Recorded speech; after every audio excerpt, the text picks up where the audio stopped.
Rádio. Novelo.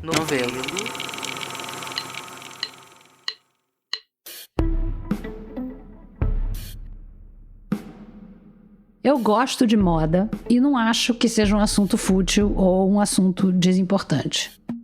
Para começar, é uma indústria gigante que emprega muita gente e movimenta muito dinheiro.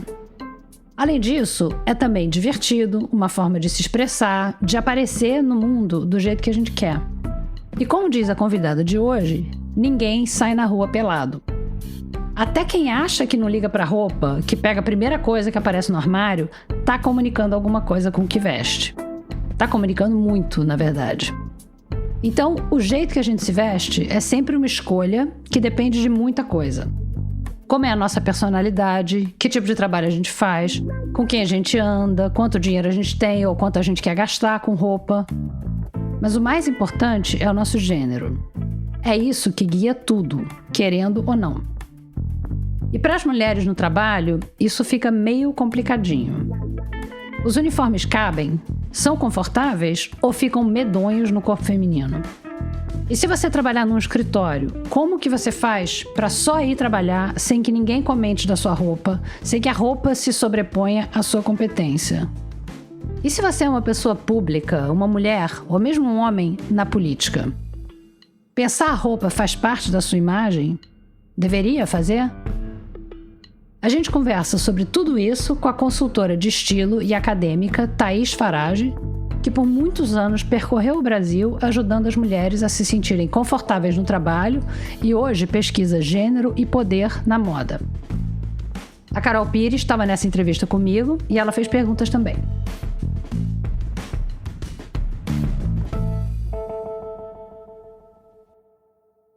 Mas eu queria saber de você, como foi que você começou a trabalhar com essa questão de moda e poder, ou de mulher, moda e trabalho, ou moda e política? Eu comecei, na verdade, atendendo clientes de consultoria de estilo normal, gente como a gente. E aí eu comecei a perceber que tinha um problema que sempre se repetia. As mulheres não chegavam me dizendo que tinham um problema com poder ou com roupa de trabalho, mas quando eu ia olhar o armário, eu entendia que esse era o código, assim.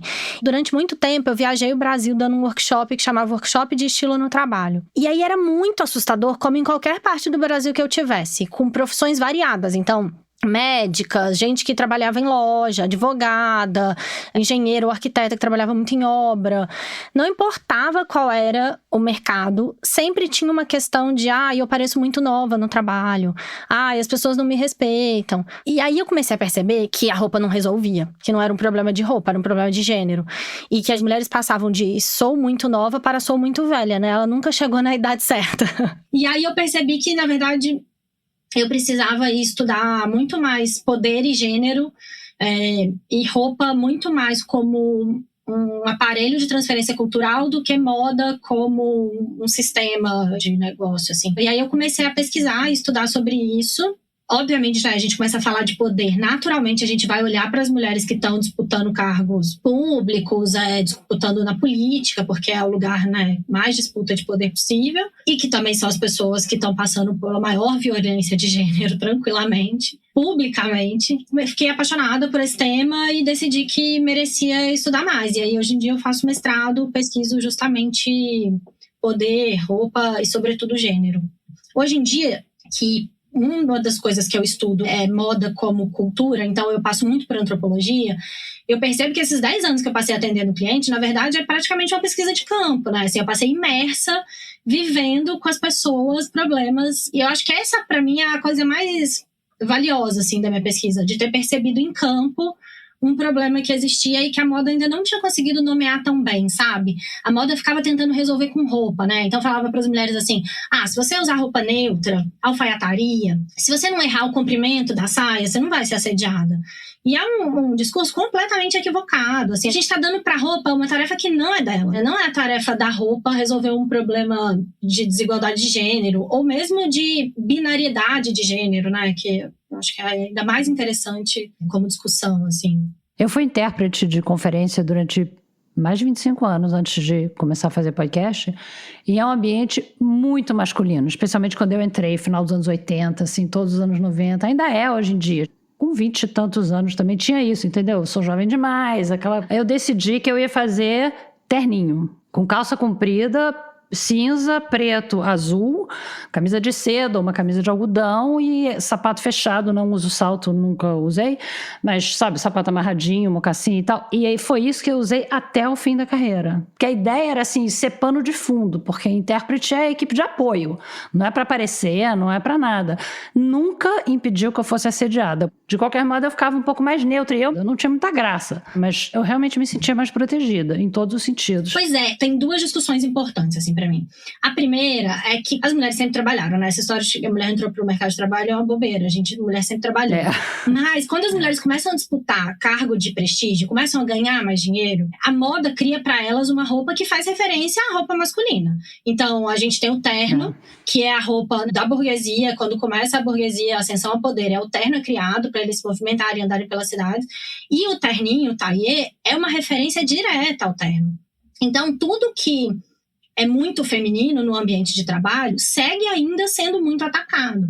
E aí tem uma parte importante que é, você não pode ser uma super perua no ambiente de trabalho. A gente pode pensar, por exemplo, na Marta Suplicy, quando foi prefeita de São Paulo, quanto apanhou porque tinha essa imagem.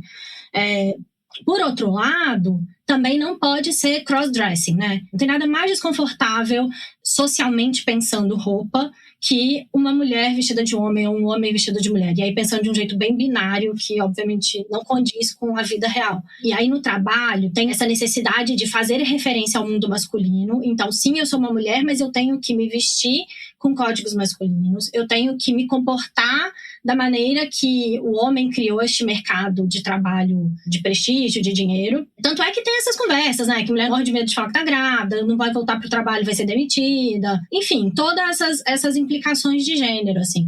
E acho que tem uma segunda conversa, que é como individualmente cada uma vai se sentir mais confortável no ambiente de trabalho. E aí, sobre essa, eu acho que, cara, tem que usar qualquer ferramenta, entendeu? Assim, eu fico mais confortável se eu realmente usar taillé preto. Ótimo, vai ser feliz. Eu acho que a minha função como pesquisadora é questionar o macro, né? Assim, é questionar os códigos. É porque, como sociedade, a gente tá pensando que as mulheres precisam caber nesse formato. E aí, como consultora de estilo, de fato, a gente vai resolvendo cada uma, o que cada uma vai ficar mais confortável. Inclusive, acredito que essa sensação de eu só queria ficar invisível. É o que eu mais ouvi na minha carreira de consultora de estilo. Assim, as mulheres chegavam pra mim e falavam assim, eu quero poder trabalhar e chegar numa reunião e falar o que eu acredito. Era só isso, sabe? Assim, raramente tive clientes que queriam tagatésima no trabalho. A pessoa só queria trabalhar, assim. É muito desumano também isso. A gente quer ser levada a sério, né? Você quer chegar no lugar onde você vai trabalhar, ir lá e apertar a mão da pessoa e dizer, oi, bom dia, eu sou a Branca Viana, eu sou intérprete da cabine tal, qualquer problema vem falar comigo.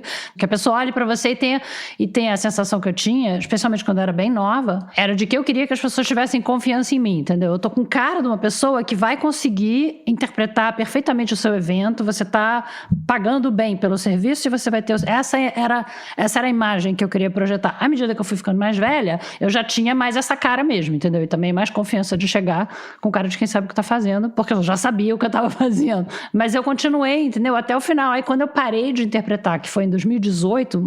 eu peguei todos os meus ternos, camisas, tudo que eu usava e dei de presente. Botei tudo numa mala grande, falei com uma das minhas colegas intérpretes e falei, tá tudo aqui, faz o que você quiser. E ela pegou e saiu distribuindo, entendeu? Para todas as intérpretes que vestiam a mesma coisa que eu, porque realmente eram roupas super boas. Então tem terninho meu espalhado assim, blusa de seda, essa espalhada por tudo quanto é canto, porque eu não preciso mais.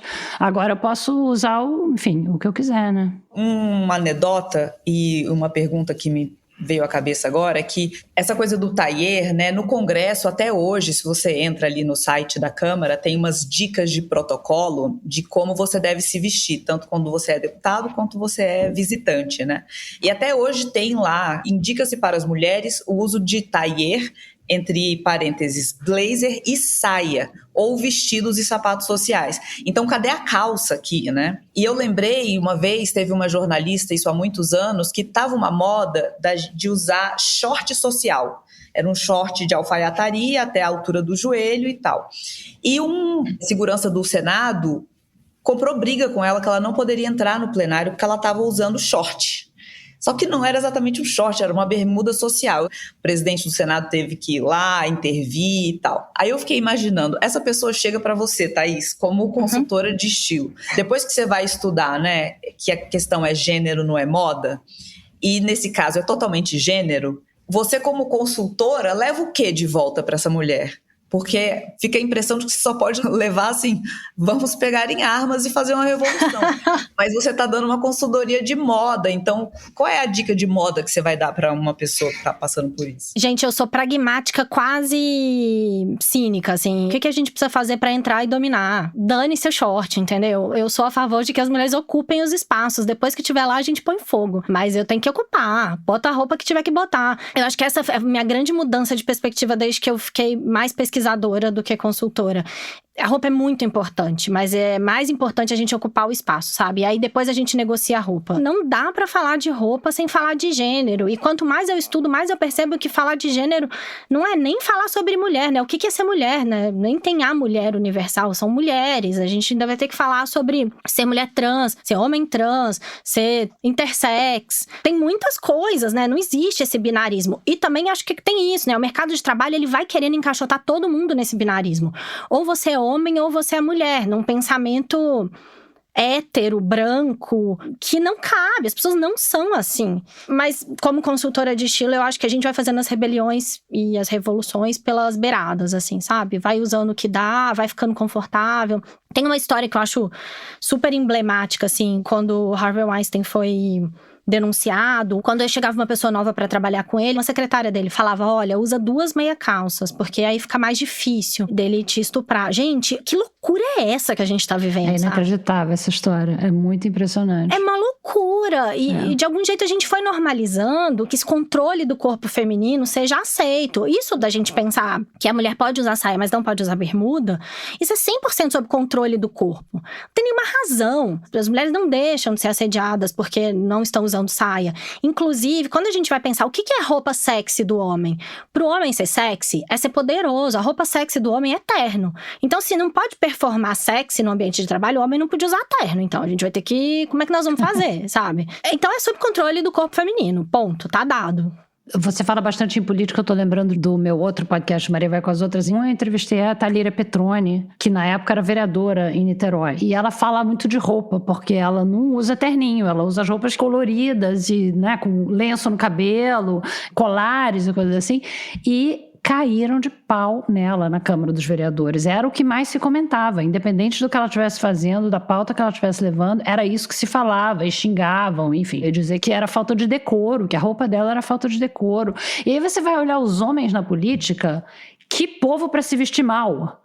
É uma coisa impressionante. Ninguém sabe comprar ternos. Os ternos são feios, são mal cortados. O tamanho é errado. O tamanho ou é errado, pequeno demais, ou é grande demais. Nunca é certo. É assim, é um desastre. Se for por isso, eles não tinham que abrir a boca.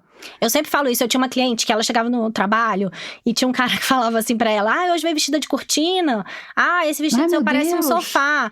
E aí um dia eu falei pra ela, a resposta pra esse ser humano é, meu amor, você não faz nem a barra da sua calça, do que você tá falando, sabe? Assim, mas é a autoestima do homem branco, né? Quanto mais poder a mulher tiver, mais difícil vai ser essa coisa da roupa. Tem algumas mulheres que estão movimentando as estruturas, mas quanto mais voto ela precisar, mais difícil vai ser. Mais a imagem dela vai ser usada contra ela. Eu acredito que, de fato, as coisas estão mudando, né? Por mais que a gente esteja sentindo agora uma retomada conservadora, tem os movimentos sociais que acontecem que a gente não volta, né? Assim, as pessoas trans não vão deixar de existir. Elas existem. A gente não vai deixar de ter a Erika Hilton, entendeu? As mulheres já ocuparam espaços e pode ter momentos que vão ocupar menos, mas essa conversa já foi feita, uma vez vista, não é desvista. Eu acredito sim que a gente está se mobilizando, as coisas estão acontecendo, estão mudando, mas ainda tem muito caminho para andar. Até porque eu acho que a gente está muito longe ainda de ter uma conversa sobre gênero que é factível com o mundo que a gente vive. A gente ainda entende o mundo como binário, a gente acha que tem homem e mulher só, e a gente acha que roupa é muito sobre classe, né? Mas roupa é sobretudo sobre gênero. A gente divide as roupas ainda de homem e de mulher, sim. A gente entra numa loja, roupa de homem e de mulher. Quando nasce um bebê, a gente fala, não quero saber se é homem ou se é mulher, então eu vou comprar roupa a gênero. Roupa a gênero é a roupa que homens vestiriam, né? Uma saia de tutu, a gente não acha que é a gênero. Pra roupa ser a gênero, gênero, a gente tem que poder todo mundo vestir tudo. Então, a gente ainda tem esse homem branco universal que guia o que é neutro, né? A neutralidade ainda é masculina branca. E é sobre gênero, cara. A gente morre vestindo a roupa do gênero com o qual a gente performou durante a vida. Gênero é cultura. A gente é ensinado a ser mulher, né? A gente é ensinado a ser homem. É culturalmente construído. Então, conversa sobre roupa precisa ser sobre gênero. E a gente tá, de fato, ainda engatinhando nessa conversa. Acho que tem muito ainda pra falar, pra pensar, pra revolucionar. Você falou aí que da onda conservadora, e eu ando prestando muita atenção na estética do governo Trump. Tem uma estética maga. E tem uma estética maga das mulheres maga, que estão no poder, que são ministras, que têm cargos importantes, que é uma estética sexy. É a primeira vez que eu tô vendo mulheres no poder terem essa estética, olha como eu sou gostosa, e serem meio que elogiadas por isso. As roupas são todas justas, que elas usam, tem um tipo de maquiagem específico, e eu quero saber o que você acha disso, se isso realmente existe, né? E se existe o equivalente para o Brasil, porque o Brasil também tem uma virada conservadora nos últimos anos, né? Se existe essa estética maga no Brasil. É uma estética bem Kardashian, né? Muito Kardashian. Corpão, aquela maquiagem marcada, acho super Kardashian. Eu tenho sentido quase que isso como um cavalo de Troia, assim. O governo Trump tá nessa cruzada pelo binarismo de gênero, né? Virou uma bandeira pra ele ser contra as pessoas trans. E aí você tem uma mulher que performa essa feminilidade que é clichê do feminino, né? Assim, de tentar caber em todos os estereótipos de gostosa, de maquiada, de salto. Eu acho um reforço, na verdade, de política de gênero, que é uma declaração, sabe? Assim como os homens também. Essa masculinidade Elon Musk, né? Ela é muito macho alfa. Não tem nenhum espaço pra uma meia colorida no Elon Musk, né? Assim, é tudo muito de macho, porque precisa performar essa energia masculina, para usar uma expressão que eles gostam. Tem um contraponto aí, uma provocação que eu faço, porque quando a gente observa aqui no Brasil a Erika Hilton, por exemplo, que hoje é um dos grandes nomes, uma amiga fez uma pesquisa sobre quais mulheres na política, as mulheres entre conservadoras, feministas e essa meiuca em disputa, e elas falam que as mulheres que elas mais admiram são, atenção, Damares, Michelle, Janja e Erika Hilton. Então a Erika já tá lá em cima, assim, como o imaginário, né, da mulher na política. E a Erika vai pro Congresso também nesse estilo Kardashian, né? É verdade. Super maquiada, com um cabelo incrível, uma roupa incrível, também abusando da feminilidade. Só que no caso dela, ela fala que isso é também uma arma política, porque a ela, como mulher trans, nunca foi facultado o direito de ser bonita. Então ela quer sim falar de política, e os temas dela são economia, fim da escala 6x1, ela tá indo em pautas ali do grosso do Congresso. Ela não está só falando de pautas de gênero, mas ela está performando ali uma feminilidade exacerbada como posicionamento de um corpo trans dentro da política. Então, é só uma provocação de que é um pouco a mesma arma usada por um outro polo, né? De novo, né? Gênero é cultura. A gente vai construindo o que é ser mulher, o que é ser mulher trans, né? Gênero é sempre uma construção cultural, não é dada. E para a Erika Hilton é uma conquista, não só de se sentir bonita, mas de ter roupa que caibam no corpo dela, de ter um salto no tamanho do pé dela de fato poder se vestir da maneira como ela se sente, que isso não foi dado. É muito diferente, por exemplo, das mulheres cis, que às vezes precisam conquistar o direito de não ser tão feminina. Eu tenho uma filha, né? Não passo um dia da minha vida sem perguntar por que eu não pus brinco na menina, sabe? E pra mim nem era uma grande questão, honestamente, assim, por mim eu tinha botado brinco nos meninos também, porque eu tenho filhos meninos também. Por mim, eu punha brinco em todo mundo. Eu sou do acessório, eu gosto do brinco. Mas eu não quero, sei lá, não vou botar. Mas não passa um dia sem, culturalmente, a gente ser formatado pra caber dentro dessa engrenagem. Então, sim, para a Erika é completamente diferente. É uma conquista. E o Brasil, ele é todo ao mesmo tempo, né? Ele é fragmentado, as coisas vão acontecendo. É muito difícil dizer que o Brasil é isso, é aquilo. Eu arrisco dizer que deve ter uma parcela grande das pessoas que sequer sabe que a Erika Hilton é uma mulher trans. Porque essa discussão é tão mal feita, de maneira geral, e a Erika é tão, de fato, linda, tão feminina no sentido que a gente está acostumado a enxergar uma mulher, que deve ter um monte de gente que não sabe que ela é uma mulher trans. É complexo, cara. Gênero é um tema que, diferente de outros temas, né, que talvez a gente consiga cravar mais posições, gênero tem que sempre ser pensado no contexto e quem é a pessoa que tá fazendo, em qual contexto, qual é a situação política. É também uma conversa de classe, de raça. Vai ter muita coisa que atravessa. Então, acho que talvez por isso que gênero é uma conversa também tão sedutora e interessante. Mas, enfim, retomando a coisa do Trump, eu acredito que o Trump tá reconstruindo, reforçando essa cultura binária de gênero através dessas mulheres e dos homens também, mas usando as mulheres pra isso, sabe?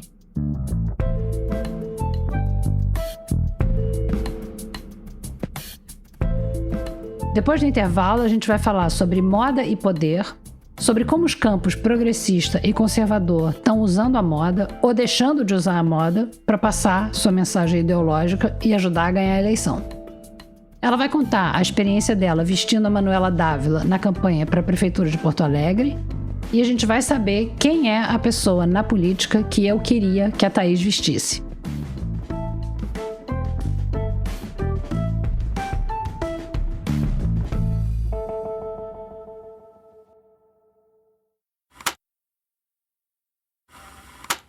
Eu vi você falando bastante sobre as roupas dos candidatos nas eleições municipais de São Paulo, e você fala um pouco de que a roupa comunica muito. Então, aquele boné do Marçal, por exemplo, né, que comunica muito, e você diz que o campo progressista não entendeu direito ainda a importância de você comunicar com roupa. E realmente, se você olha para o Congresso, você vê as mulheres, fora algumas, tipo a Thalíria, que você olha a Thalíria e você sabe que ela não é do PL, são poucas assim, né? A Aniele, a Thalíria, tem algumas que você olha e realmente não tem como, mas a maioria é meio que tudo igual, você não consegue diferenciar. Então, como que você vê essa questão da comunicação ideológica através da roupa na política e como poderia ser, como deveria ser? De fato, é muito mais difícil para o campo progressista. Primeiro porque o campo progressista acha que roupa é uma bobagem, né? Que é uma futilidade. Pois é, tem isso, gente, que roupa canseira. É fútil, né? Isso. Meu Deus, juro, 2025 e nós ainda nessa pauta. Mas enfim, o campo progressista ainda acha isso. Acho que esse é um primeiro problema. Então, tudo que você acha que é menor e bobo, de fato, você não bota atenção e não vai pensar sobre isso. A segunda coisa é que enquanto a extrema-direita consegue reforçar estereótipos que são muito dados, que são antigos porque são tradicionais, é muito mais fácil visualmente reforçar coisas que a gente está acostumado a ver desde que o mundo é mundo. A esquerda, ela tem um problemão que é, a esquerda não quer falar das pautas que são importantes e relevantes do momento, né? A esquerda não quer falar de aborto, não quer falar de pessoas trans, tá sempre meio que se esquivando, assim, dos assuntos. É tipo, bom, veja bem, não tá cravando um ponto.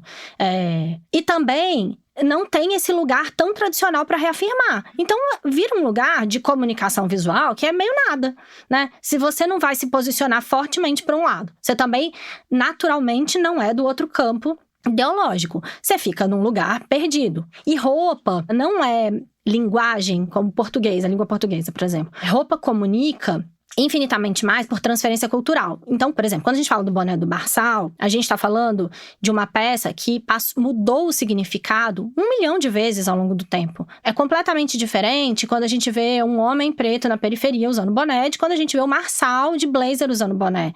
Quem usa, em qual contexto histórico, em qual lugar do tempo, se é na televisão ou se é na rua, se é nos jardins de São Paulo ou se é na periferia, tudo isso vai fazer com que a peça comunique coisas diferentes. E a gente precisa ter essa fluência cultural para conseguir botar a roupa num lugar de conversa. Porque a grande sacada do boné do Marçal não é o boné em si, é o quanto isso gerou de conversa, gente. O quanto a internet falou disso. E nesse sentido, a extrema-direita é muito mais hábil. Não só de pensar a roupa como cultura, mas de pensar o que vai gerar conversa na internet. E aí junta com o problema de comunicação digital, né? Aí vira um problemão, assim. E a esquerda também tem uma outra coisa, eu acredito, que é, eles imaginam quem é o eleitor, sabe? Eles têm uma imaginação, um eleitor que eles criaram na cabeça deles, que eles precisam se vestir para este eleitor. E eu nem sei se essa pessoa existe de verdade, sabe? Enquanto eu sinto que a extrema-direita, ela conhece muito melhor esse eleitor. Ela tá muito mais próxima dessas pessoas, assim. E aí a roupa, ela é cruel nesse sentido, né? Porque você fica vestindo por um candidato imaginário, as pessoas estão pensando outra coisa, consumindo outro conteúdo, tem outra referência cultural, e você se comunicando com uma pessoa dos anos 80. Eu sinto também falta de ver o campo progressista, né, de maneira geral, de fato reconhecer que as pessoas são menos clichês, são menos óbvias, são menos empacotadas. Principalmente no Brasil, né? A gente é muito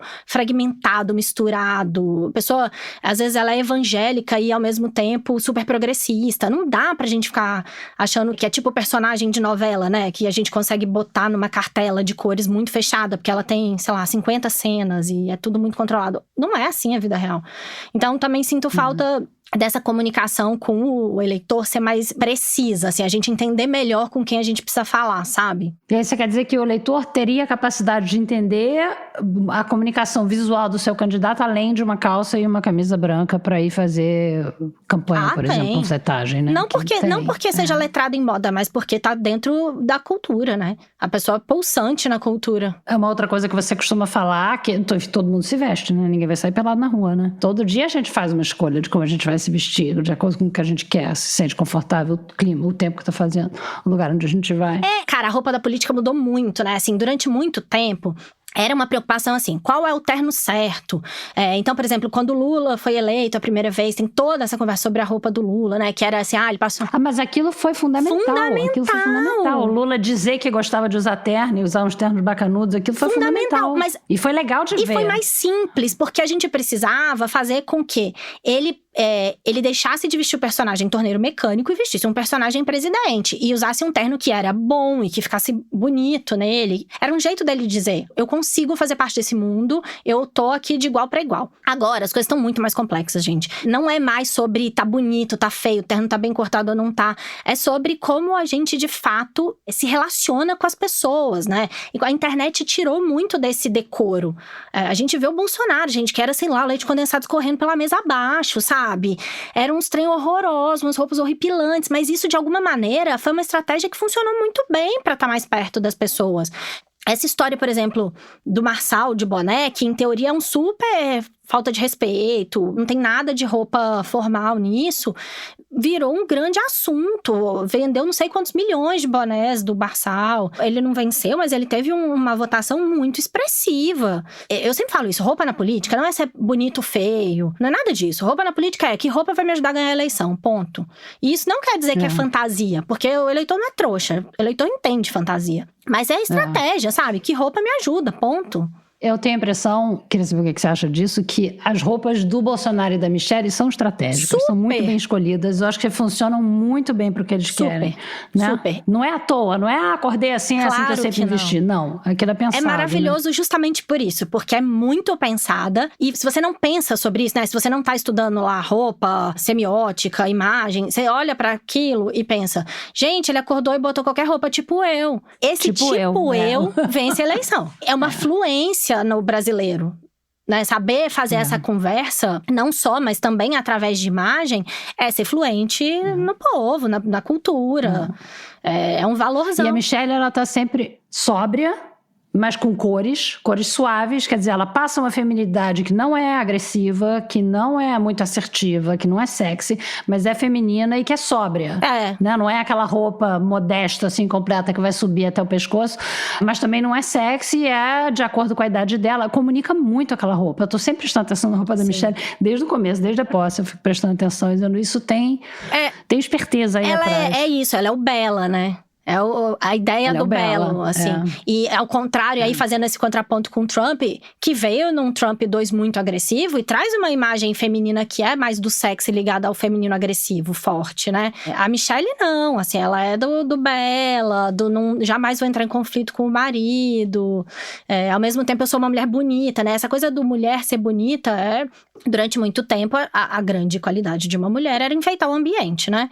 E ela faz esse papel bem, assim. E acredito que, de maneira geral, a direita brasileira vai mais para esse caminho que para essa sexualidade agressiva. Não, porque também não é só, no caso do Bolsonaro, se vestir como o povo. é também toda uma construção de ele tinha, durante anos, o uniforme militar, que depois ele troca por sempre estar de terno como congressista. Então, quando ele faz uma guinada para aparecer gente como a gente, é porque ele também já teve aquela outra construção. Tipo, olha, o político e o militar também se veste como a gente. Porque se você olha para o outro lado, o Boulos, que tentou ser prefeito de São Paulo, muito com esse discurso, né, olha, sou da periferia, ando de Celtinha, e depois quando termina a eleição e eles vão entender o que deu errado, o eleitor da periferia fala, não, eu não quero andar de Celtinha. Óbvio, gente. A escolha dele, que é, você nasceu bem nascido, estudou em boas escolas e escolheu vir para a periferia andar de Celtinha, e isso não é o que eu quero. No caso do Boulos seria, bom, se veste como a gente, mas aí não funciona, porque é o que você está projetando. E o que eu vejo também é que, assim como o Lula fez esse movimento de começar a se vestir com ternos bem cortados, a barba bem feita, quando você olha para os candidatos da esquerda, assim, que as pessoas entendiam que seriam os novos nomes, como o Boulos e o Freixo, eles se vestem como um pastiche de político, porque é um terno e uma calça social, mas também não é um super terno. Então tá ali num lugar que não comunica muita coisa. Você vê pelo mundo, não sei, uma estratégia de comunicação do campo progressista que seja eficiente, porque acho que passa por inventar uma nova estética, não inventar, assim, uma coisa escalafobética, mas digo, entender os novos símbolos, né? Porque o boné do Marçal é uma piscadela, porque na parte de baixo ele tá com um terno caríssimo. Mas ele tá sem gravata, ele usa uma camisa mais aberta, um terno justinho. Ele é essa coisa do empreenda, fique rico. Que tem tudo a ver com o momento que a gente tá vivendo também. Essa coisa dos gente como a gente, o gente como a gente também é o cara que quer ganhar dinheiro na internet, não ter um CLT, ficar milionário da noite pro dia. A grande profissão que os brasileiros querem hoje é ser influenciador. Isso não é pouca coisa, né? Isso diz muito pra gente da nossa cultura. Pra mim tem um problema ali com o Boulos, que ele nem vai pra um lugar de camiseta e nem vai pra um lugar de um super terno, fica nesse morno que de fato é ruim, assim, ninguém quer. E de novo, né, quando a gente fala que da roupa da eleição, é muito importante pensar que a pessoa não nasceu no dia da eleição, não nasceu na campanha, ela construiu uma história que vai vir junto. Por isso que pro Lula vai ser uma coisa, pro Boulos vai ser uma coisa, se a gente for falar das mulheres vão ser outra coisa, vai ter muita informação atravessando, né? O que a pessoa construiu até ali faz muita diferença. E fazendo uma comparação, né, com o campo progressista, de quem eu acho que faz isso muito bem, eu vou citar o Cássio. A Alessandra Ocasio-Cortez, né?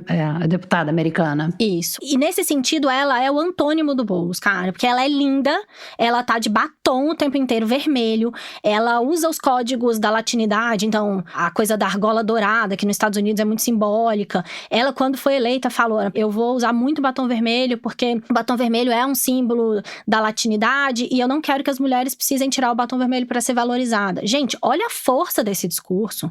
Olha quanta gente ela traz junto quando ela se posiciona.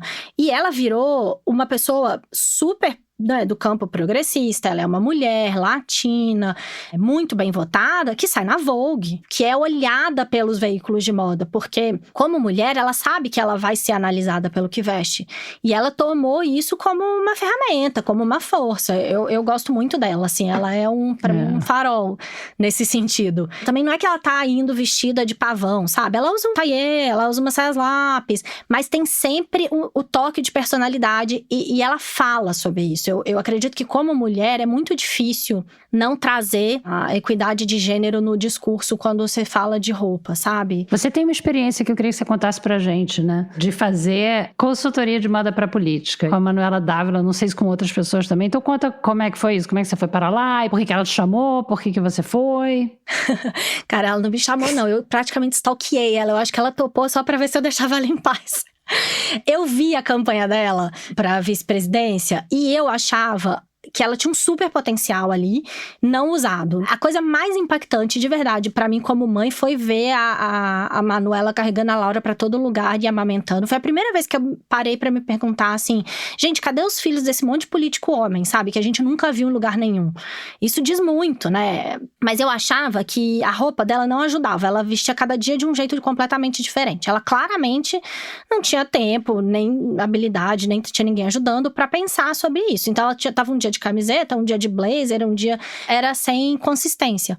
E eu pensei, putz, eu posso ajudar. E eu muito fã da Manuela, assim, eu stalkeei. Eu fiz um debate com ela uma vez, e aí abriu uma porta, coitada, e eu fiquei atrás dela, assim. Eu conheço um monte de gente em comum com ela, e eu falava pra todo mundo, assim, eu falava, gente, eu preciso vestir a Manuela, me ajuda. Fala com a Manuela. Já falou com a Manuela? Fiz uma campanha política pra vestir a Manuela. E aí… Em 2020, ela foi concorrer à Prefeitura de Porto Alegre. E aí, ela me chamou. Eu fui de graça. Eu falo que foi a minha contribuição pra campanha, assim. Tem gente que põe dinheiro, eu pus trabalho. E aí, cara, era pandemia. Eu ficava indo pra Porto Alegre com aquelas roupas de apicultor. Grávida de 6 meses. Carregando sozinha. Porque não imagina que eu ia botar alguém nessa situação. Então, eu ia com 3 malas. Assim, uma coisa. Totalmente guerrilheiro, assim.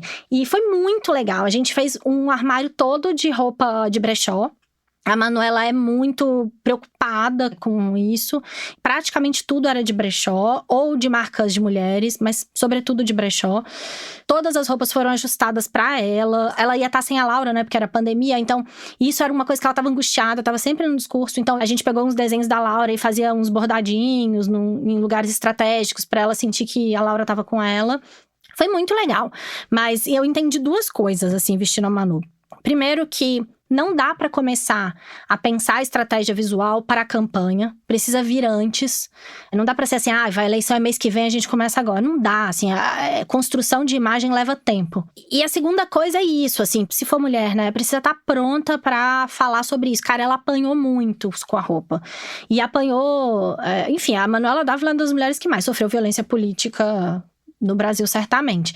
Então, a roupa vai ser sempre usada contra a pessoa. A pessoa tem que estar muito disposta e disponível para brigar de volta, assim, para falar que isso é, de fato, sobre gênero e não sobre roupa, sabe? O que falavam da roupa dela nessa época da campanha de vice-presidente? Que ela era uma mulamba, mal vestida, que ela tá horrorosa, que roupa é essa? Parece que acabou de acordar. E quando a gente tava vestindo ela, as pessoas falavam, agora se vestiu pra fingir que não é comunista. Tá bem vestida pra enganar as pessoas. A roupa certa pra uma mulher no poder é ser homem branco. Não tem roupa certa. Vai ter que falar sobre isso, vai ter que brigar, vai ter que fazer parte da conversa a roupa que veste. Infelizmente, né? Porque é um enorme privilégio não precisar pensar no que veste. As pessoas, em geral, que falam, né, que acham moda uma bobagem, são pessoas que têm um privilégio gigantesco de não precisar da roupa. Que não são corporificadas, né? Então, os homens brancos, que a gente presta pouca atenção no corpo deles, né? A gente acredita que eles são cérebros. As mulheres é que tem esse lugar que tem que ficar… Todo mundo que não é homem branco, que é muita gente. Quem você gostaria de vestir, assim, você pensando no campo político brasileiro, qualquer pessoa, assim, quem você… Tanto faz ser homem ou mulher, que você olha e diz, eu podia dar uma ajeitada nessa pessoa.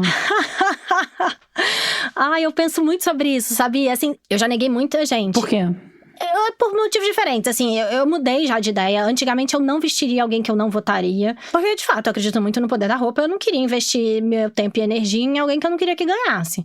Hoje em dia eu entendo que tem gente que a gente não vota, mas que não é exatamente um inimigo político, né? São só pessoas que a gente não concorda exatamente. Mas eu não sei, assim, quanto mais eu estudo, mais eu percebo que eu preciso parar de ficar olhando para as diferenças e acomodar o que a gente tem em comum, sabe? Senão não vai dar pra vencer, não. Então, hoje em dia, eu vestiria muita gente que eu já neguei. E eu, hoje em dia, visto ninguém, praticamente, né? Eu tenho trabalhado mais com marcas e a coisa de estudar. Normalmente, eu faço só criação, desenho, o que eu acredito que é. E eu tenho uma assistente que toca o dia a dia. Mas também é isso, assim, por exemplo, já fui chamada pra campanha, é isso, faltando juro por Deus, uma semana pro segundo turno. Tipo, gente, assim, não é fada madrinha, entendeu? Eu sei que a gente acreditou que batia uma varinha de condão. E o eleitor não é trouxa, sabe? Você não ganha o eleitor em uma semana trocando de roupa. Tem que ter mais consistência. Eu sou apaixonada pela Erika Hilton, mas eu não acho que ela precisa de mim, eu acho que ela tá resolvida. Isso que eu ia dizer, ela não precisa não precisa. Não precisa de consultoria de nada, na verdade. Não, ela é assim, ela é muito impressionante. Ela é um exemplo disso, exemplo de gente que sabe usar a imagem, que sabe usar o corpo, é muito impressionante.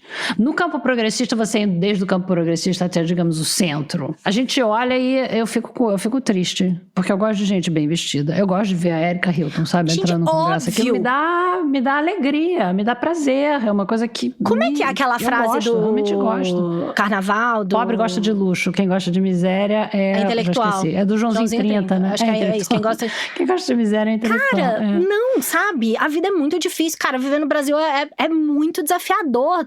Vai ser bem vestido. Eu acho, inclusive, um descaso com a pessoa quando você acha que ela merece menos de você, sabe? Que ela não merece você bem vestido. Eu atendi uma vez uma advogada de direitos humanos, super importante e tal, que fazia coisas internacionais, e ela fazia muita coisa na Europa, passou a fazer muita coisa nos países da África.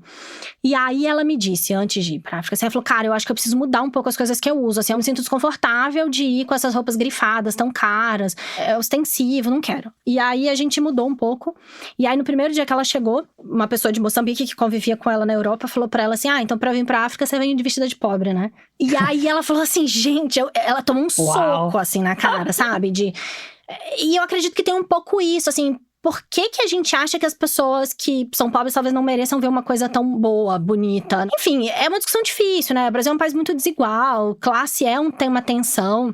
Mas o mundo mudou muito, a gente tá vivendo um momento muito sobre imagem, sobre redes sociais, economia da atenção. Não dá pra achar que a roupa não vai ajudar a ganhar a eleição. Vai ajudar. A gente precisa de atenção. E roupa em rede social faz isso com muito mais facilidade, às vezes, do que algumas estratégias meio ingênuas que eu vejo o campo progressista, enfim, se apoiando. Quer ver outro? O Bukele, né? Sim. O presidente de El Salvador. Ele usa blazer com camisa normalmente sem gravata. Ele é todo magrinho, também todo fortinho, nesse estilo marçal. E usa um boné, né? Tem um boné de Bukele. Assim, o Elon Musk também tem a coisa do boné. O boné virou um símbolo importante. Branca, quem você acha que a gente devia vestir? A Simone Tebet. Boa! A Simone Tebet, eu acho. Eu tenho o maior interesse por ela. A escolha de, como a Thaís estava falando, ser invisível, né? Eu fecho os olhos e eu imagino ela com um terninho azul marinho. E com certeza não é só assim que ela se veste, mas não parece que é meio que um uniforme assim e faz ela estar elegante e não ser um tema. Mas eu gosto dela, eu me interesso por ela. Ela é uma pessoa de quem eu gostaria de saber mais. Eu sei muito pouco dela por isso também, que ela fica meio neutra ali, meio no fundo, mas eu acho que ela teve um papel importante na eleição. Não concordo com um monte de coisa que ela pensa, mas eu me interesso por ela. Eu acho que ela merecia aparecer mais de uma maneira bacana. Mas eu entendo a escolha que ela fez. É a mesma escolha que eu fiz na minha profissão a vida toda. É a mesma escolha que você quer desaparecer, mas ela é uma mulher com poder. Então ela não pode desaparecer. Eu posso desaparecer, mas ela não. Era essa provocação que eu ia fazer, assim... E ganha a eleição se você é invisível, assim... Pois é, não. Você tem que ser visível e mostrar a que você veio, né? Meio que mostrar a sua personalidade, né? Que eu imagino que com cada cliente que você vai trabalhar de uma maneira diferente, que elas não vão se vestir de Thaís Farage. Ninguém se veste de mim. Gente, eu já tive cliente, inclusive, que falou, assim, me contratou, falou, olha... Eu percebo, você é muito talentosa, você é boa mesmo, mas eu não gosto das suas roupas. Eu falei, não, tá tudo bem, tá ótimo, não me ofendo. Aí você chega e olha o armário da pessoa, você conversa com a pessoa, com a Manuela, por exemplo. Você via as roupas que ela usava e aí você chega lá e... Como é que funciona? Ou com qualquer outra cliente? Quando é uma pessoa pública, no geral, eu sei até qual calcinha ela já usou, assim. Eu pesquiso profundamente, eu sei tudo que ela já usou, consigo falar de cabeça, assim. Mapeio mesmo e consigo chegar lá já falando, tá vendo essa foto? Isso aqui ficou bom, isso aqui ficou ruim, vamos mais pra esse caminho, mais pra aquele. Eu já vou muito focada. Quando é uma pessoa que não é pública, eu converso, a pessoa me conta, né? Ela vem de uma questão já, em geral. E sim, vou olhar o que ela tem no armário, mas sobretudo vou olhar o que ela veste de verdade, porque o que a gente tem no armário tem muita coisa parada, né? Então me importa o que realmente ela usa, né? Então não só as peças, mas como é que ela mistura, qual calça com qual blusa, qual cor ela usa. Já tive muita cliente, por exemplo, que falava assim, eu sou muito colorida, eu sou muito estampada, e aí eu falava, beleza, faz assim, os próximos 10 dias você faz foto de tudo que você usa e me manda. Quando eu vi as fotos, só tinha preto, branco e jeans, porque sim, ela tinha um monte de roupa colorida e estampada, mas ela não usa. Você não presta atenção ativamente sobre isso, você não se dá conta exatamente do que você veste. E de novo, né, é muito diferente de vestir uma pessoa pública, de vestir uma pessoa que, sei lá, tá indo trabalhar, tá indo pra uma empresa, porque a pessoa pública, ela precisa estar pronta pra câmera, pra foto, até tá pronta pra responder publicamente sobre uma roupa, porque ser mulher é ser invadida mesmo nesse espaço. Não adianta também ter um pensamento mágico, assim, eu sou contra que as mulheres sejam interpeladas pela roupa. Legal, mas vai ser, como é que nós vamos lidar, entendeu? Tem um pragmatismo. Por isso que eu digo assim, não é um trabalho de um mês. Precisa ser longo, porque a gente precisa testar coisas, precisa ver se funcionou, se não funcionou, precisa ir ganhando intimidade com aquele saber, né? A roupa muda até o jeito que a gente senta, que a gente anda, né? Tem um antropólogo que chama Daniel Miller, que eu gosto muito, ele fala muito isso, assim, a roupa nos cria. Nesse sentido, né, de que se você anda de tênis ou se você anda de salto alto, você anda diferente. Então, ela também molda o nosso corpo, né, o que a gente acha confortável ou não.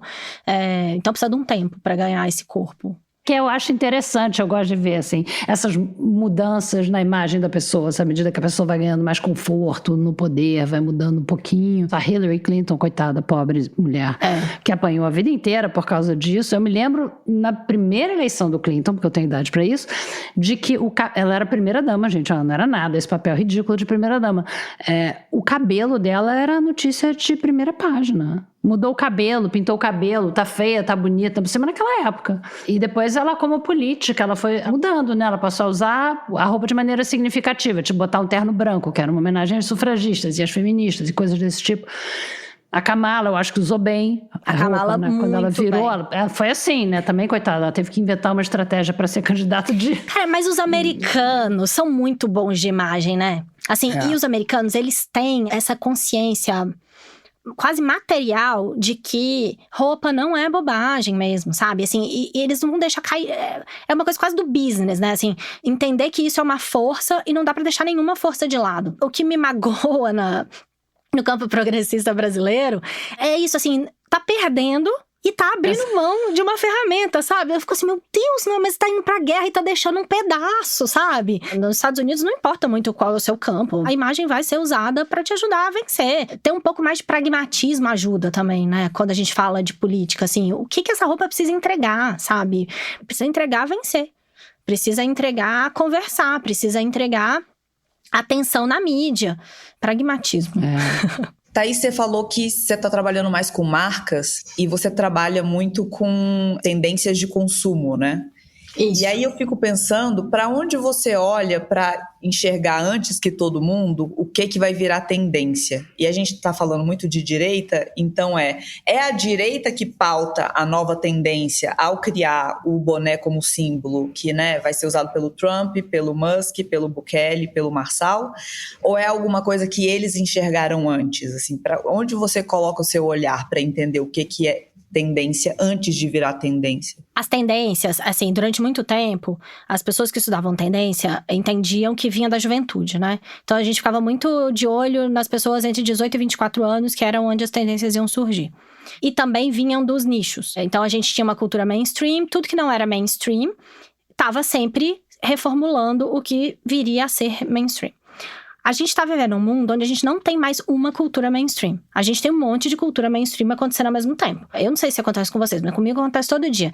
Alguém me fala de uma pessoa que eu nunca ouvi falar, e daí eu vou ver, ela tem 10 milhões de seguidores. Eu falo, meu Deus, onde eu tava? E eu não sou uma pessoa que não estava, eu fico muito online, eu sou muito ligada no mundo, assim.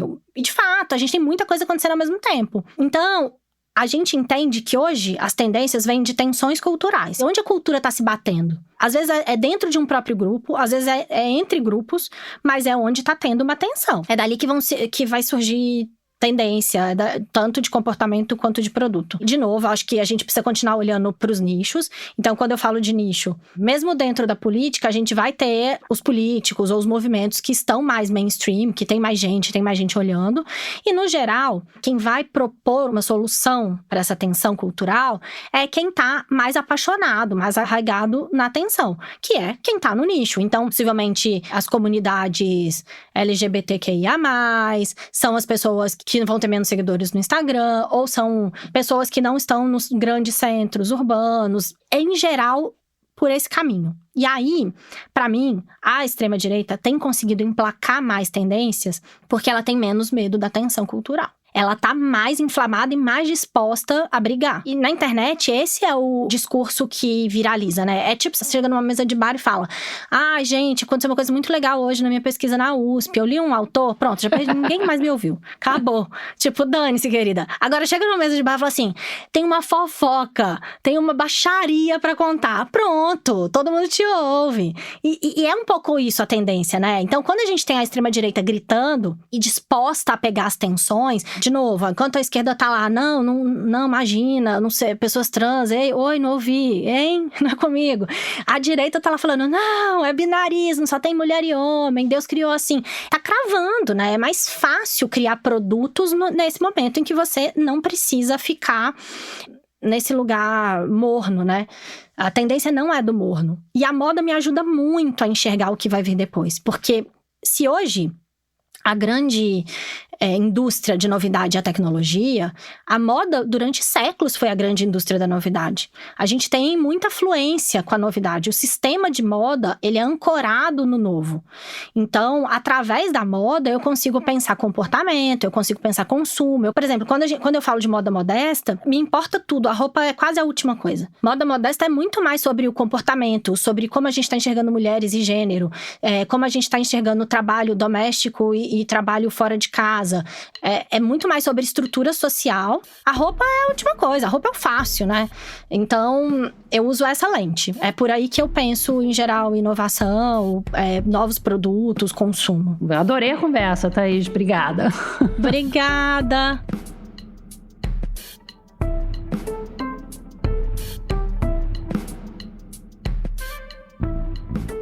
Obrigada por ouvir o Fio da Meada. No site da Rádio Novelo você pode encontrar a transcrição do episódio. E se você quiser saber mais sobre o podcast, a gente está no Instagram, no Threads, no X e no Blue Sky, sempre no @Rádio Novelo. Você pode seguir a gente por lá e também na plataforma onde você está ouvindo esse episódio. E lembrando, sempre dá para deixar um comentário sobre essa conversa, tanto nas nossas redes quanto na Apple e no Spotify. E agora você também pode escrever pra gente no e-mail fiodameada@radionovelo.com.br para mandar sugestões de entrevistas, fazer críticas, comentários, elogios, o que você quiser.